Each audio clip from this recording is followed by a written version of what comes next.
ഇന്നിപ്പോൾ KPCC ഭാരവാഹി യോഗം ചേരാനിരിക്കുകയാണ്. KPCC അധ്യക്ഷൻ സണ്ണി ജോസഫിന്റെ ജില്ലാ പര്യടനം, സമ്പൂർണ്ണ വോട്ടർ പട്ടിക പരിഷ്കരണം, ഗൃഹസന്ദർശനം എന്നിവയാണ് പ്രധാന അജണ്ട. സമ്പൂർണ്ണ വോട്ടർ പട്ടിക പരിഷ്കരണത്തിൽ എന്ത് നിലപാട് സ്വീകരിക്കണമെന്ന യോഗത്തിൽ തീരുമാനിക്കും. നിയമസഭാ സമ്മേളനത്തിൽ സ്വീകരിക്കേണ്ട നിലപാടുകളും കോൺഗ്രസിന്റെ തുടർ സമരങ്ങളും യോഗത്തിൽ തീരുമാനമെടുക്കും. KR സാജു വിവരങ്ങൾ നൽകും. സാജു, പ്രധാന അജണ്ടയിലുള്ളതിൽ ഏറ്റവും പ്രധാനപ്പെട്ട വിഷയം വോട്ടർ പട്ടിക പരിഷ്കരണവുമായി ബന്ധപ്പെട്ട നിലപാട് തന്നെയായിരിക്കും.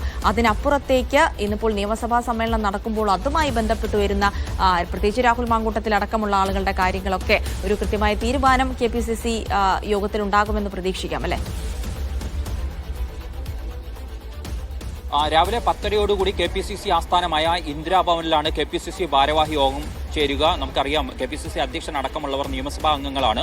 സ്വാഭാവികമായും നിയമസഭയിലെ ചരമോപചാര ചടങ്ങുകൾ അവസാനിച്ച ഉടൻ തന്നെ അവർ KPCC ആസ്ഥാനത്തേക്ക് പോകും, അവിടെ ചേരും. പ്രധാനമായും 3 വിഷയങ്ങളിലാണ് ഇപ്പം ജിൽസി സൂചിപ്പിച്ചതുപോലെയുള്ള അജണ്ടയുള്ളത്. പക്ഷേ അതിനപ്പുറത്തേക്ക് ചർച്ചകൾ പോകും. രാഹുൽ മാങ്കൂട്ടം ഇന്നോ നാളെയോ ഒക്കെ സഭയിൽ എത്തിക്കഴിഞ്ഞാൽ അതിനെ എങ്ങനെ മാനേജ് ചെയ്യണം എന്നതടക്കമുള്ള കാര്യങ്ങളിൽ തീരുമാനമുണ്ടാവും. രാഹുൽ മാങ്കൂട്ടവുമായി ബന്ധപ്പെട്ട് എന്തെങ്കിലും നിർദ്ദേശം അദ്ദേഹത്തിന് സസ്പെൻഡ് ചെയ്തെങ്കിലും പാർട്ടിക്ക് നൽകണം എന്ന കാര്യത്തിലുള്ള തീരുമാനങ്ങളുമൊക്കെ ഇന്നത്തെ യോഗത്തിൽ ഉണ്ടാകുമെന്നാണ് പ്രതീക്ഷിക്കപ്പെടുന്നത്. ഒപ്പം തന്നെ ഈ കസ്റ്റഡി മരണങ്ങളുമായി ബന്ധപ്പെട്ട് കോൺഗ്രസ് പുറത്തു നടത്തുന്ന സമരങ്ങൾക്ക് വേണ്ടത്ര മൂർച്ച പോരാ എന്ന ഒരു അഭിപ്രായമുണ്ട്. നിയമസഭാ സമ്മേളനം നടക്കുന്ന അവസരമായതിനാൽ നിയമസഭയ്ക്ക് അകത്തും പുറത്തും ഈ സമരങ്ങൾ കസ്റ്റഡി മർദ്ദനങ്ങൾക്കെതിരായ സമരങ്ങളെ എങ്ങനെ മുന്നോട്ട് കൊണ്ടുപോകണം എന്ന കാര്യത്തിലുള്ള തീരുമാനമുണ്ടാവും. ഒപ്പം തന്നെ ഇപ്പോൾ വയനാട്ടിൽ പാർട്ടിക്കെതിരെ വലിയ ആരോപണങ്ങൾ NM വിജയന്റെ കുടുംബം ഉന്നയിച്ചിട്ടുണ്ട്. അതുമായി ബന്ധപ്പെട്ട കാര്യങ്ങൾ പരിഹരിക്കുന്നതിനാവശ്യമായ എന്തൊക്കെ ഇടപെടലുകൾ നടത്തണം, എന്തുകൊണ്ട് ഇത്തരത്തിലുള്ള ആരോപണം പരസ്യമായി ഘട്ടത്തിൽ വന്നു എന്നത്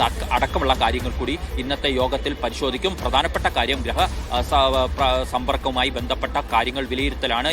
ഇതുവരെ നല്ല രീതിയിൽ പുരോഗമിക്കുന്നുണ്ട് എന്നാണ് പാർട്ടി വിലയിരുത്തുന്നത്. കൂടുതൽ ശക്തമായി എങ്ങനെ മുന്നോട്ട് കൊണ്ടുപോകാം എന്നതടക്കമുള്ള കാര്യങ്ങൾ ചർച്ച ചെയ്യും. ഒപ്പം തന്നെ SIRന്റെ കാര്യത്തിൽ പാർട്ടിയുടെ കൃത്യമായ നിലപാട്, സംസ്ഥാനത്ത് SIR ബീഹാർ മോഡലിലാണ് നടപ്പിലാക്കുന്നതെങ്കിൽ അതിനെ എതിർക്കും എന്ന് പ്രഖ്യാപിച്ചിട്ടുണ്ട്. അതോടൊപ്പം തന്നെ സംസ്ഥാനത്ത് കള്ളവോട്ടുകൾ ഉണ്ട് എന്ന അഭിപ്രായം കൂടി കോൺഗ്രസിനുണ്ട്. അതിനാൽ തന്നെ SIRനോട് കേരളത്തിൽ സ്വീകരിക്കേണ്ട സമീപനത്തെക്കുറിച്ചുള്ള വിശദമായ ചർച്ചകളും ഇന്നത്തെ KPCC ഭാരവാഹി യോഗത്തിൽ ഉണ്ടാകുമെന്നാണ് പ്രതീക്ഷിക്കപ്പെടുന്നത്. ജിൽസി.